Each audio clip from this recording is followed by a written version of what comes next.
대어리 문답 165문입니다. 세례란 무엇인가?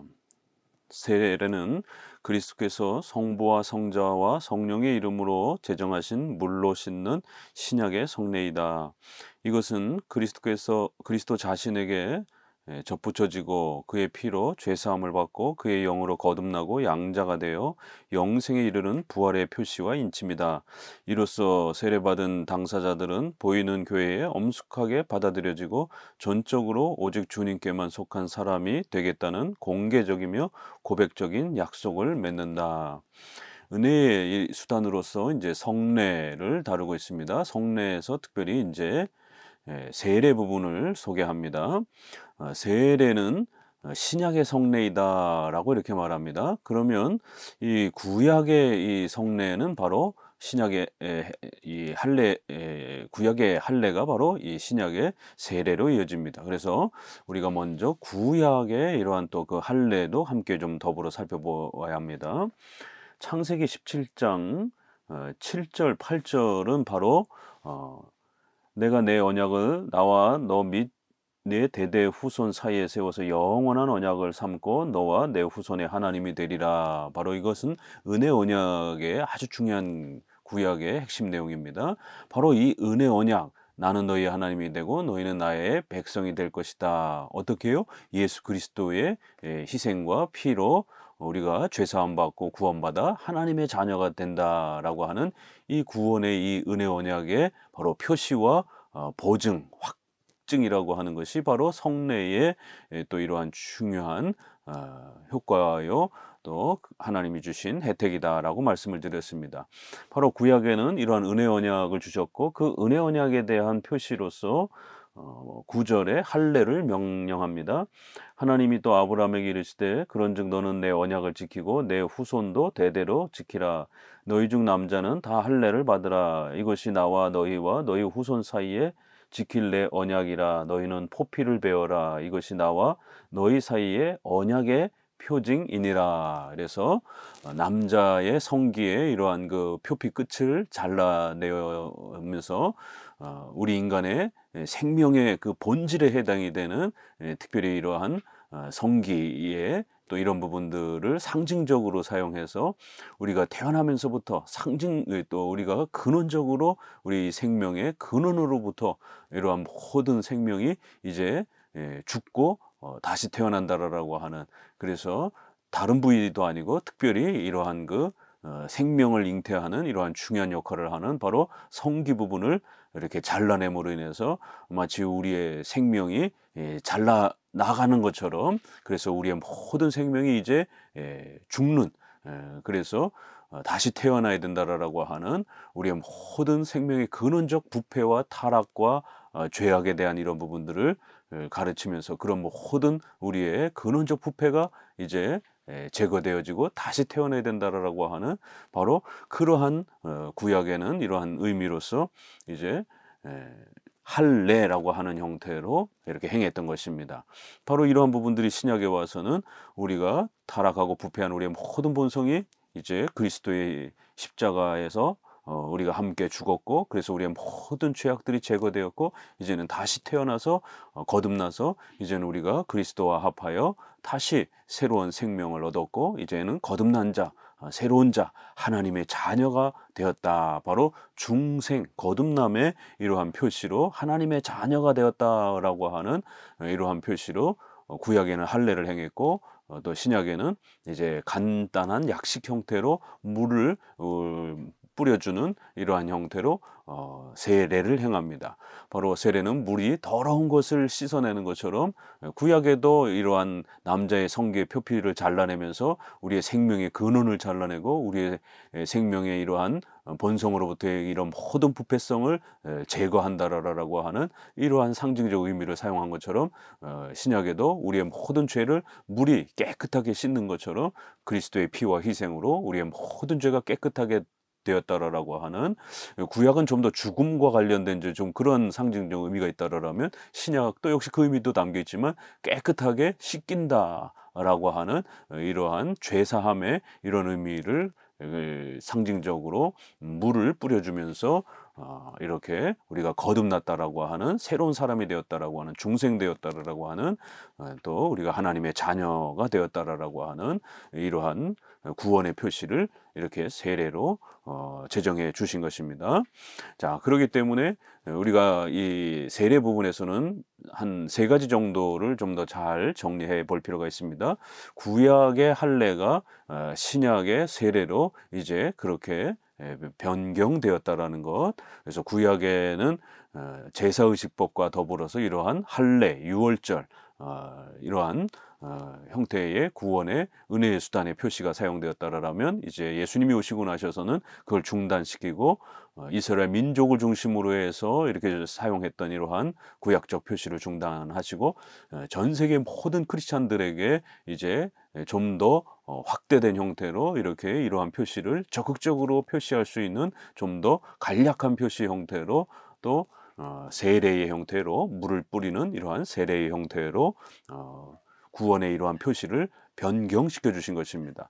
특별히 골로새서 2장 11절 말씀을 보게 되면 그리스도의 할례라고 하는 이러한 표현을 써서 그리스도께서 구약의 이러한 모든 할례를 완성하시고 이제 새로운 형태의 또 이러한 은혜의 수단을 우리에게 허락해 주셨다라고 하는 이 의미를 강조하기 위해서 그리스도의 할례, 그래서 할례는 구약적 표현인데 그리스도는 신약적 또 의미가 강하고 그래서 이 신약과 구약이 그리스도를 통해서 새롭게 이제 이 할례가 완성되고 우리에게 또 새로운 방식으로 주어졌다라고 이렇게 가르치기 위해서 그리스도의 할례 이런 표현을 씁니다.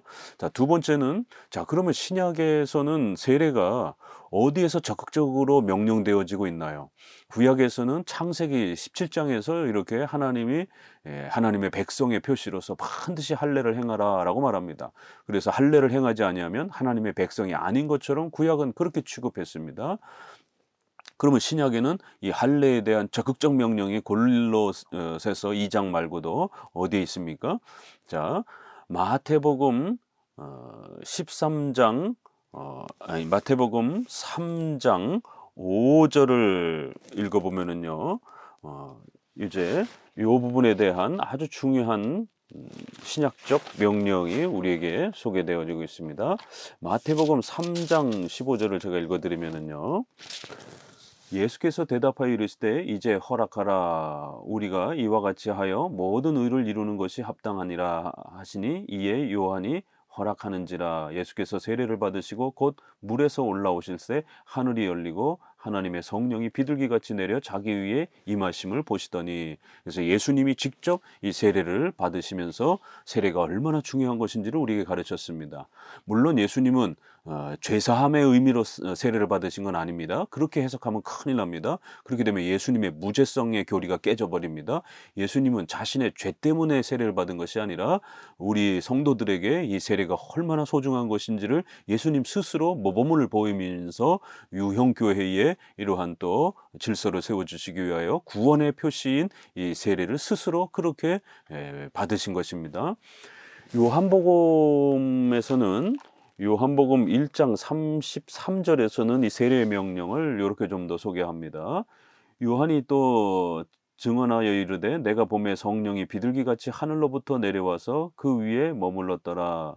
나도 그를 알지 못하였으나 나를 보내어 물로 세례를 베풀라 하신 그이가 나에게 말씀하시되 성령이 내려서 누구 위에든지 머무는 것을 보거든 그가 곧 성령으로 세례를 베푸는 이인 줄 알라 하셨기에, 여기 보게 되면 이제 하나님께서 직접 요한에게 그렇게 이제 신약적 그런 세례를 행하라라고 명령하신 것을 보게 됩니다. 물로 세례를 베풀라 하신 그이가 나에게 말씀하시되, 바로 이렇게 하나님께서 계시로 세례 요한에게 신약적 세례를 이제 행하도록 그렇게 또 직접 명령하신 또 그러한 명령도 나옵니다. 또 마태복음 28장에 우리가 그 유명한 예수님의 마지막 명령에서도 가장 선명하게 세례 명령이 나타나고 있습니다. 마태복음 28장 19절 그러므로 너희는 가서 모든 민족을 제자로 삼아 아버지와 아들과 성령의 이름으로 세례를 베푸르고 그 예수님의 마지막 명령에서도 이렇게 세례를 베풀어라라고 이건 해도 되고 안 해도 되고 이런 것이 아니라 반드시 유형교회가 세워져 가는 데 있어서는 성도들이 세례를 받고 또 교회는 세례를 베풀어야 된다라고 예수님이 직접 제정하신 또 그 형식은 물로다가 이렇게 행하는 것이다라고 이렇게 말하고 있습니다. 이것은 그리스도 자신에게 접붙여지고 그의 피로 죄 사함을 받고 그의 영으로 거듭나고 또 양자되고 영생에 이르는 이러한 부활의 표시와 인침이다라고 해서 아주 중요한 의미가 이렇게 그리스도와 우리가 하나가 되었다라는 것, 연합되었다라는 것, 또 우리의 모든 죄가 사함 받았다라는 것, 그리고 우리가 거듭나고 하나님의 자녀가 되었다라고 하는 것. 이렇게 세례에는 아주 중요한 중생과 구원의 의미들이 이렇게 포함되어 있습니다. 특별히 우리가 죽었다가 다시 살아났다라고 하는 이 부활의 이러한 그 의미만 너무 지나치게 강조하지는 않습니다. 침례교는 바로 이것만을 죽었다가 살아난다 이런 것만 너무 지나치게 강조하다 보니까 침수, 물에 이렇게 푹 담그면서 이렇게 죽은 것처럼 그리고는 이제 다시 이렇게 올라올 때에 산 것처럼 이렇게 죽음과 삶을 너무 여기에만 초점을 맞추다 보니까 꼭 침수라고 하는 방법에 있어서 침수만을 고집합니다.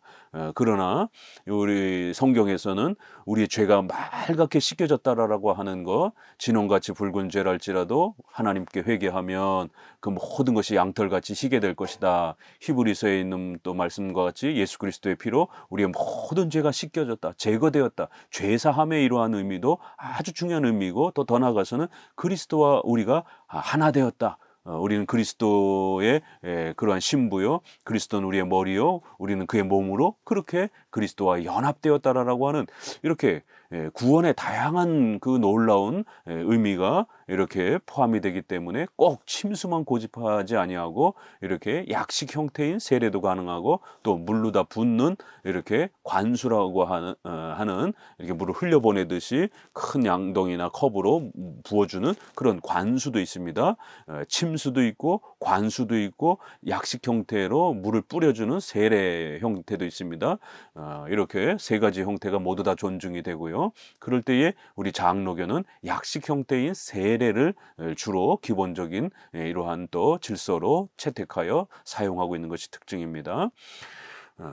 이로써 세례받은 당사자들은 보이는 교회에 엄숙하게 받아들여지고 이렇게 그래서 크게는 중생 구원의 표시로서 세례를 받는 것이고 두 번째로는 이제 하나님이 세워주신 유형교회에 가입하는 아주 중요한 유형교회의 자격을 얻는 그러한 표시로서 이렇게 구별되는 하나님의 또 이러한 백성이요 유형교회의 모든 자격을 얻는 또 그러한 표시로서 이 세례는 주어진다는 겁니다. 크게 두 개, 하나는 신앙 고백, 구원받았다라는 표시, 두 번째는 유형교회의 가입의 자격을 얻는 그러한 또 표시가 된다라는 겁니다. 그래서 유형교회의 자격을 얻기 때문에 반드시 공개적으로 성도들 앞에 자신의 신앙 고백을 보이고 그리고 나서 인정되어지면서 교회의 모든 자격을 얻게 됩니다. 교회는 선거권이 있습니다.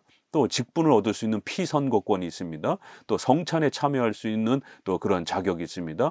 또 재직회나 공동의회에 참여할 수 있는 이렇게 유형교회가 진행되어지는 데 있어서 법적으로 가지는 모든 그러한 권리를 얻는 그런 소중한 자격을 얻는 것입니다.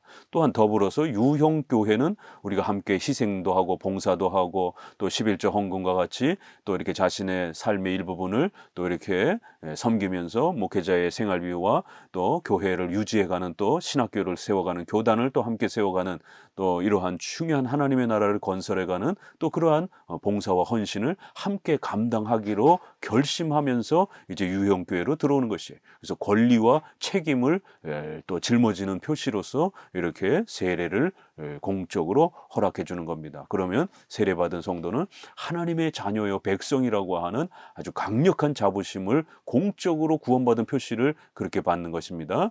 로마 카톨릭처럼 구원을 주는 표시가 아닙니다. 우리는 구원을 받은 것에 대한 외적인 그러한 표시가 되는 것입니다. 또 신비주의처럼 제2의 성령 세례라든가 이제 이러한 형태로 세례를 무시하는 또 이런 형태가 아닙니다. 자, 그래서 첫 번째는 구약과 신약의 할례와 세례의 그런 차이점과 공통점, 두 번째는 신약의 세례에 대한 그러한 명령에 대해서 살펴봤고요. 세 번째로는 이제 세례와 성령 세례라고 하는 이 차이, 오늘날 신비주의 오순절파에 의해서 제2의 성령 세례를 받아야 된다라고 그러면서 외적으로 받는 물의 이러한 그 표시보다는 제2의 새로운 세례의 증거와 어떤 확증과 보증을 받아야 된다라고 하는 이러한 은사 체험과 신비주의를 강조하는 이런 오순절파의 교리 때문에 결국 세례가 등한시되어지면서 강력한 무슨 이상한 체험들, 신비 체험, 종교 체험을 더 강조하는 그런 또 곡해와 또 남용이 벌어져서 세례가 망가지고 등한시되어지는 또 이런 심각한 사태가 벌어졌습니다. 그래서 반드시 세례를 강조해야지 제2의 성령 세례라고 하는 이러한 체험 세례를 강조해서는 안 되는 것입니다.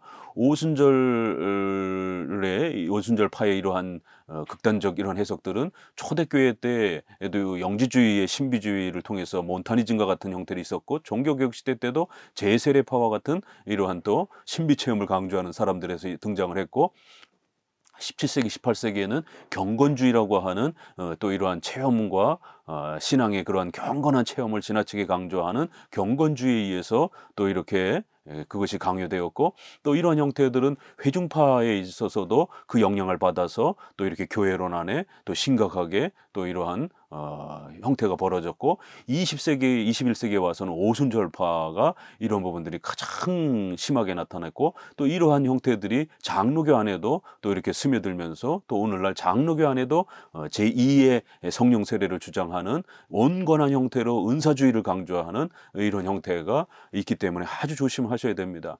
특별히 마틴 로이드 존스 같은 경우는 다른 부분은 훌륭할지라도 이 교회론과 종말론 이런 부분에 있어서는 장로교하고 상당히 많이 차이가 나기 때문에 이분은 이제 166문에도 또 소개가 되겠지만 유아 세례도 부정합니다. 그렇기 때문에 장로교 교리랑 안 맞고요. 오히려 침례교 교리랑 또 이렇게 어울립니다. 또 장로 정치를 부정하는 또 이렇게 회중파 자유 독립파 교회를 또 주장하기도 하고요. 그리고 또 성령론 부분에서는 이렇게 제2의 성령 세례를 받아야 된다 그러면서 성령 세례라는 그의 책이 아주 유명합니다. 그럴 때에 이분은 표시는 물로 받지만 인침과 보증은 내적인 그러한 아주 중요한 핵심은 제2의 성령 세례로 받아야 된다, 이렇게 주장하라면서 표시와 인침을 분리하는 이런 방식으로 주장을 합니다. 그래서 오순절파는 좀 과격한 형태의 제2의 성령 세례를 강조한다라면 로이드 존스라든가 막스 터너라든가 또 이러한 보수주의 안에 또 이러한 장로교 안에 이런 부분들을 수용하는 온건한 형태의 또 이러한 은사주의를 표방하는 분들이 있습니다. 이건 다 장로교 입장이 아닙니다. 웨스트민스터의 입장이 아닙니다. 성경적 입장이 아닙니다. 분명히 부활의 표시와 인침이 함께 주어지는 것이 세례인 겁니다. 그래서 하나님이 우리에게 주신 그 성례는 단 두 가지밖에 없습니다. 바로 세례와 성찬, 이것만이 성례인 것입니다. 그 외에 또 무슨 제2의 성령 세례가 있는 것처럼 이렇게 주장해서는 절대로 안 되는 것입니다. 165문에 있어서 중요한 구절을 보게 되면은요, 마가복음 1장 4절에도 세례 요한이 이르러 광야에서 죄사함을 받게 하는 회개의 세례를 전파하니, 이렇게 해서 벌써 복음서부터 시작해서 1세기 당시에 죄사함의 증거로서 이렇게 세례를 아주 중요한 그러한 수단으로 교회에 명령되었고 사용되어졌던 걸 봅니다. 디도서 3장 5절에 우리를 구원하시되 우리의 행한 바 의로운 행위로 말미암지 아니하고 오직 그의 긍휼하심을 쫓아 중생의 씻음과 성령의 새롭게 하심으로 하셨나니, 그래서 중생의 씻음이다라고 해서 이렇게 씻음, 물 세례를 중생과 연결했습니다. 그렇기 때문에 반드시 우리 세례는 중생에 대한, 거듭남에 대한, 구원받은 것에 대한 표시로서 세례를 주는 것이고, 그 세례는 아주 강력한 이러한 외적 표시가 되는 것입니다. 그런데 로이드 존스나 이런 은사주의자들은 구원의 이러한 표시 부분뿐만 아니라 더 나아가서 성도들에게 있어서 성화의 그런 능력 체험의 이러한 또 표시로서도 또 이렇게 자꾸 더 덧붙이려고 하는 이제 이러한 표현을 봅니다. 중생의 그러한 표시가 아니라 성화의 능력 체험의 능력의 표시로, 성령 충만함의 표시로 이렇게 주장을 하기 때문에 문제가 되는 것입니다. 성경은 중생의 시스템, 거듭남에 대한 표시, 이렇게 우리가 구원받은 것에 대한 표시, 그래서 1년에 단 한 번만 받는 겁니다. 우리가 예수님을 믿고 새로워지고 거듭났고 새로운 사람이 되었다라고 하는 건 단 한 번 가능한 거기 때문에 단 한 번만 세례를 받는 것입니다. 성화의 표시를 받는다라면 여러 번 받아야 되는 겁니다. 성화의 표시는 이제 후에 성례로 사용하는 겁니다. 성례 중에 성찬으로 사용하는 것입니다. 에베소서 5장 23절, 이는 곧 물로 씻어 말씀으로 깨끗게 하사, 이렇게 물로 씻는다라는 부분. 또 고린도전서 15장 29절에 만일 죽은 자들이 도무지 다시 살지 못하면 죽은 자들을 위하여 세례받은 자들이 무엇을 하겠느냐, 어찌하여 저희를 위하여 세례를 받느냐, 이러면서 벌써 고린도전서에서도 세례를 등한시하고 세례보다는 다른 것이 더 중요한 것처럼 이렇게 취급하는 이러한 자들에 대해서 아주 엄중히 책망하면서 그럴 것 같으면 왜 성도들이 세례를 그렇게 중요하게 여기고 또 세례받는 자들이 이렇게 왜 그 세례를 그렇게 고집하면서 또 그 세례를 또 후손들이 따라서 지켜가면서 그 세례를 받으려고 애를 쓰겠느냐. 이건 물론 부활에 대한 문제이기도 하지만 세례의 이러한 중요성들이 왜 우리가 세례를 받아야 되는가, 또 무엇을 위해서 세례를 받아야 되는가, 이렇게 물으시면서 세례가 주는 아주 중요한 그런 효력과 역할들을 더더욱 강조하는 것을 볼 수가 있습니다.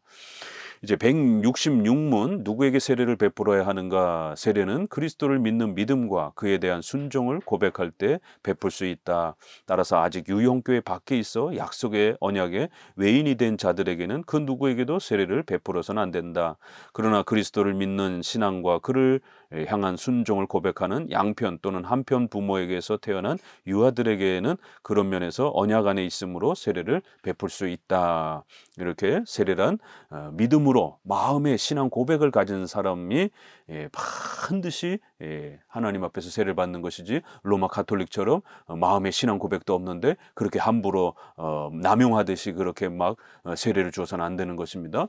또 제세례파라든가 이런 오순절파처럼 또 마음의 고백만 지나치게 강조하면서 이런 유형교회가 주는 외적인 물세례를 등한시하고 자기 개인이 체험하는 이러한 능력 체험이라든가 신비 체험을 더 강조하는 이러한 제2의 성령 세례라고 하는 형태로 주관적 체험을 강조하는 형태로 나아가도 안 되는 것입니다.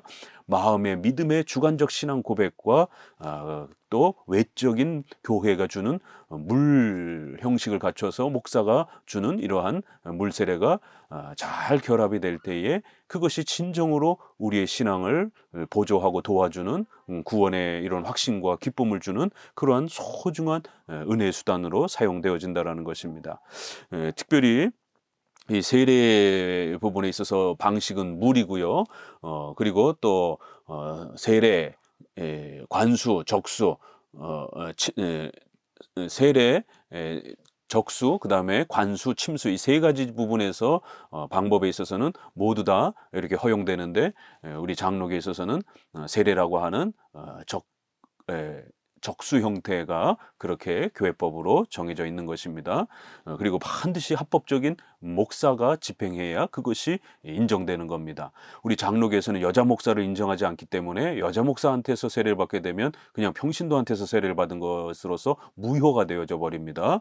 그래서 평신도한테서 받은 세례는 무효가 됩니다. 그래서 합법적인 목사에 의해서, 남자 목사에 의해서 세례 받아야 되는 이런 중요한 또 원칙을 지켜야 되고요. 그 그다음에 유아 세례를 우리 장로교는 강조합니다. 우리는 예정론과 은혜 언약의 혜택이 신앙 고백을 하지 못하는 그의 자녀들에게까지 베풀어 주시는 이 은혜 언약의 교리가 있기 때문에 한편 또 양편 부모 한 명만 믿든 두 사람 다 부모가 믿든 이렇게 부모가 신앙 고백을 하면 그 유아들도 언약 안에 있기 때문에 세례를 준다라는 것입니다. 그런데 이제 이 부분에서 이제 침례교랑 오랜 동안 500년 동안 논쟁을 해옵니다. 침례교는 아이들이 신앙 고백을 하지 못하면 누구든지 신앙 고백을 한 사람만이 구원받는다라는 거예요. 이거는 구원론에 있어서 굉장히 폭력적인 그러한 그 구원론입니다. 왜냐하면 그럼 신앙 고백을 하지 못하는 아이들은 다 어떻게 됩니까? 치욕 같다라고 말하는 거예요. 본인이 신앙 고백하지 못하면 지옥 간다라고 하는, 그래서 모든 유아들은 지옥 간다라고 하는 이제 이런 아주 굉장히 폭력적인 형태의 가르침이 나오고요. 또 반대로 알미니안주의라고 하는 보편 구원론을 이렇게 만인 구원론을 강조하는 이 사람들은 모든 유아들은 구원받는다. 어른들은 자기 죄를 회개해야 되고 아이들은 죄를 많이 안 짓다 보니까 아이들은 모두가 다 구원받는다. 이렇게 또 주장을 합니다. 그러나 이렇게 되면 원죄, 인간은 원죄를 짊어지고 있기 때문에 하나님 앞에 심판받아 영원히 지옥의 형벌을 받아야 된다라고 하는 이 원죄, 그럼 아이들은 원죄가 없는가? 이런 심각한 원죄를 부정하는 문제가 발생이 됩니다. 또 더 나아가서 그러면 몇 살까지가 그러면은 구원받는 것인가? 몇 살부터 아이가 자기 신앙 고백을 해야 되는 건가? 이런 부분들을 대답하지 못합니다. 그래서 모든 유아가 구원받는다라고 하는 알미니안주의적인 이러한 또 입장이 있고, 또 모든 유아는 지옥 간다라고 하는 또 이런 침례교적인 가르침, 다 비성경적인 가르침입니다. 우리 장로교는 하나님의 택함 받은 백성 아이들이 구원받는다라는 것이에요. 그래서 그 택함 받은 백성들 가운데 이렇게 부모의 신앙 고백을 따라 구원받는다라는 것입니다. 적어도 우리가 부모가 신앙 고백을 하는 부모들은 그 아이들을 신앙 고백으로 잘 가르칠 거를 부모가 서약하면 이 은혜 언약으로 초대되어서 그런 아이들에게는 구원의 이 표시로서 유아 세례를 허락한다라는 것입니다. 그래서 유아 세례를 받은 아이들은 우리 보수교단은 보통 14세, 만 15세 정도 이렇게 정해놓고 입교, 다시 세례를 주지 아니하고 신앙 고백만 확인하고 어른 친자로서 이제 그렇게 또 자격을 얻는 입교식을 행해 줍니다. 이런 유아 세례와 관련해서 우리 장로교 입장은 양편 또 한편 이런 부분이 다 가능합니다. 바로 이런 부분에서 앞서 말씀드렸던 로이드 존스는 유아 세례 자체를 부정하는 침례교 입장을 취하고 있고요. 또 회중파의 입장을 추구하는 로이드 존스뿐만 아니라 조나단 에드워드는 또 이렇게 너무 극단적으로 강조하면서 양편 부모가 모두 믿어야만이 세례를 줄 수 있다라고 이렇게 또 지나치게 강조합니다. 그래서 부모 중에 둘 중에 하나만 믿은 이런 가정은 안 된다라고 또 이렇게 또 부정을 하는, 그러니까 이래저래 웨스민스터 입장을 이렇게 부정하는 이런 방식을 취하고 있습니다. 적어도 이렇게 장로교 목회자란 웨스민스터 신앙 고백이 가장 성경적인 고백인 줄 알고 이 웨스민스터의 이러한 세례 원칙을 잘 존중하고 따라가는 것이 장로교 목회자로서의 역할이 되어야만 하는 것입니다. 167문, 우리는 세례를 어떻게 잘 증진할 수 있는가? 꼭 필요하면서도 대단히 무시된 세례를 증진시킬 의무는 우리가 평생에 행해야 할 것이다. 이렇게 대단히 무시된 이러한 세례, 벌써 종교개혁 시대 때도 이런 고백이 나온 겁니다. 종교개혁 시대 때도 로마 카톨릭의 칠성례, 세례와 성찬 두 개 외에 5가지라고 하는 이러한 추가된 이러한 형태를 강조하면서 세례와 성찬이 등한시되어졌습니다. 제세례파에 의해서는 또 이러한 성령으로 뜨겁게 은사 체험을 하는 이런 성령 세례, 이런 부분들이 제세례파의 신비주의자들이 강조를 했던 거고요. 오늘날에는 또 이렇게 오순절파와 신비주의 계열에서 경건주의 계열에서 또 이렇게 제2의 능력 체험, 제2의 성령 세례를 받아야 된다라고 그러면서 또 역시 물 세례를 부정을 하고 등한시 여기는 이런 온갖 교리들이 난무합니다. 이런 부분들을 정말 조심해야 되고, 성경이 약속한, 예수님이 명령한, 예수님 스스로 본을 보여주신 그러한 세례를 등한시 여기고, 도대체 성경에도 약속되지도 않는 그런 어떤 성례를 어디서 가져올 겁니까? 성경에서 약속하고 있는 세례만이 우리의 신앙의 연약함을 도와주는 그러한 소중한 은혜의 수단이라는 걸 명심하셔야 됩니다. 대단히 무시된 세례는 이렇게 우리가 평생도록 훈련하면서 세례를 증진시킬 의무와 책임이 있다라는 겁니다. 왜 세례가 성도들에게 효력과 그 확신을 주지 못합니까? 교리 교육을 하지 않아서 그런 겁니다. 또 교회 안에서 이 세례의 이러한 소중한 의미들을 연속적으로 그렇게 또 가르치고 또 그 효력에 대한 부분들을 훈련시키지 않아서 그런 것입니다. 그럼 어떻게 훈련시켜야 되느냐? 이 의무는 특별히 시험을 당할 때와 다른 사람들이 세례받고 있는 자리에 참석했을 때에 이렇게 세례란 우리가 연약함으로 인해서 우리 성도들을 도와주기 위한 외적인 그러한 표시이기 때문에 성도가 시험에 당하거나 어려움에 당하거나 고난에 처했을 때 이 세례를 다시 또 이렇게 살펴보게 되면 자기가 구원받은 하나님의 자녀라고 하는 이 소중한 세례를 되새기게 되면 엄청난 은혜가 회복이 된다라는 거예요. 또 다른 사람이 나는 한 번만 세례받지만 또 교회 안에는 세례식이 여러 번 있기 때문에 다른 사람이 세례받을 때에 그 세례를 바라보면서 나도 저렇게 세례받았지. 내가 정말 지옥에서 영원히 죽어야 되는데 그리스도의 값진 희생으로 내가 저렇게 구원받았지.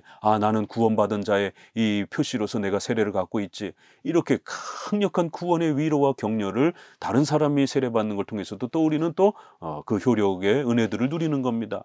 그래서 이럴 때에 세례의 본질을 생각하시고 세례는 구원받은 하나님의 이러한 소중한 선물이라는 것, 그리스도의 십자가의 희생과 피로 우리가 죄사함 받았다라고 하는, 거듭나고 중생되었다라고 하는 이러한 세례의 본질을 다시 한번 이 교리를 깊이 되새기라는 겁니다. 그리스도께서 그것을 제정하신 목적, 왜 예수님이 스스로 그렇게 본을 보이셨는가? 왜 예수님이 마지막 승천하시면서 그렇게 제자들에게 세례를 꼭 교회 안에 지켜라라고 명령하셨는가? 그 세례의 목적, 세례에 의해 우리에게 주어지고 보증된 특권과 혜택, 바로 거듭나고 중생되고 모든 우리의 죄가 씻겨받고 하나님의 자녀가 되었다라고 하는 이 은혜 언약을 소유한 자라라고 하는 어마어마한 이 특권, 하나님의 자녀면 하나님의 돌보심과 하나님의 지키심과 그 모든 혜택과 특권들이 또 약속되어 있다라는 것, 바로 세례를 제대로 활용하지 못하기 때문에 이런 엄청난 특권과 혜택들을 누리지 못하는 거예요. 그러다 보니까 자꾸 무슨 이상한 체험적으로 자꾸만 그렇게 빠지는 것입니다. 그곳에서 행한 엄숙한 서약, 이렇게 우리가 결혼 약속, 회사에 이러한 약속, 수많은 서약들이 있는데 이 세례를 받을 때도 분명히 우리가 서약을 합니다. 그런데 세상에 이러한 서약보다도 세례의 서약을 더 하찮게 여기는 이런 오늘날 심각한 이러한 세례를 대단히 무시하는 이러한 교회의 행태들, 또 성도들의 이러한 세례를 무가치하게 여기는 이러한 행태들, 자신이 어떤 서약으로, 엄숙한 서약으로 하나님 앞에 맹세했는지를 되돌아보셔야 됩니다. 이렇게 신중히 그리고 감사히 생각함으로써 해야 한다. 또한 우리의 죄악의 더러움과 세례의 은혜와 우리 맹세의 미진함 또는 역행하는 것 때문에 겸손함으로 하고, 그래서 우리가 늘 부족하고 연약하기 때문에 또 죄를 범하고 또 우리 인간의 이러한 본성의 부패와 아픔들을 늘 짊어지고 살아갑니다. 그럴 때마다 예수 그리스도의 피로 우리가 구원받았다라고 하는, 그리스도께서 목숨을 내어놓고 우리 대신 죄값을 치르셨다라고 하는 십자가의 희생과 공로, 바로 그리스도와 합하여 죽고 그리스도 합하여 우리가 부활했다라고 하는 이러한 우리 죄악의 더러움과 또 우리 맹세의 미진함 또는 그러한 역행하는 우리의 부족함들을 이렇게 늘 바라보면서 겸손함으로 우리의 세례의 의미들을 되새겨야 된다는 거예요.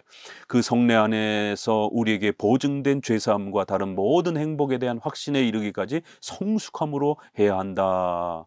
이렇게 세례는 처음 받을 때 또 이렇게 시간이 지나면서 더 이 교리를 배워가면서 성숙해져 가는 거예요. 그러면 성숙해져 갈수록 이렇게 세례에서 보증된 그 죄사함의 의미와 세례를 통해서 하나님이 우리에게 주고자 하는 그 위대한 행복과 즐거움들을 더 많이 우리는 성숙하게 배워간다라는 겁니다.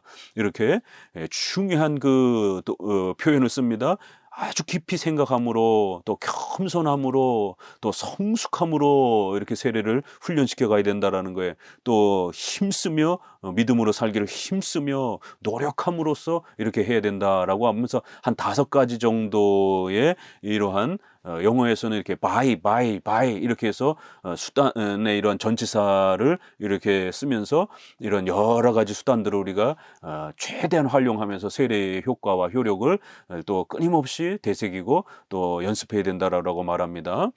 그리고 그리스도와 합하여 세례를 받은 우리는 죄를 죽이고 은혜를 소생시키기 위해서 그의 죽음과 부활로부터 힘을 얻음으로써 행하고, 이렇게 성화를 행하는 데 있어서 우리 죄를 아파하고 또 의를 향하여 더 열심히 나아가기 위한 그러한 성화의 이러한 또 목적을 위해서 또 세례를 통해서 끊임없이 힘을 얻음으로써 성화는 이 세례를 되새기고 또 이러한 세례의 효력을 교회 안에서 끊임없이 우리가 또 함께 바라보면서 또 그 세례의 이러한 의미들을 배워가면서 그렇게 성화의 힘을 얻을 수 있다라는 겁니다. 그래서 믿음으로 살기를 힘쓰며 그리스도께 자신의 이름을 바친 자들로서 거룩함과 의로움으로 성도의 교제를 하고 같은 성령으로 세례를 받아 한 몸을 이룬 자들로서 형제의 사랑으로 행하기를 노력함으로써 해야 한다.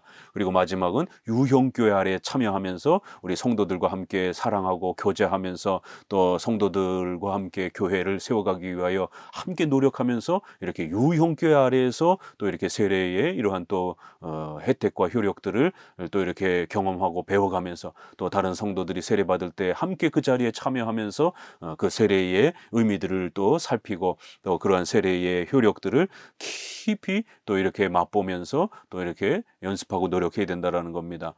고린도전서 12장 이 13절에 앞서서 읽은 것처럼 우리가 유대인이나 헬라인이나 종이나 자유자나 다 한 성령으로 세례를 받아 한 몸이 되었고 또한 한 성령을 마시게 하셨느니라. 이 부분을 로이드 존스도 이거 제2의 성령 세례 주장하면서 이 구절을 사용합니다. 그러나 우리 장로교는 이거를 제2의 성령 세례가 아니라 물 세례의 내용으로 강조를 하는 겁니다.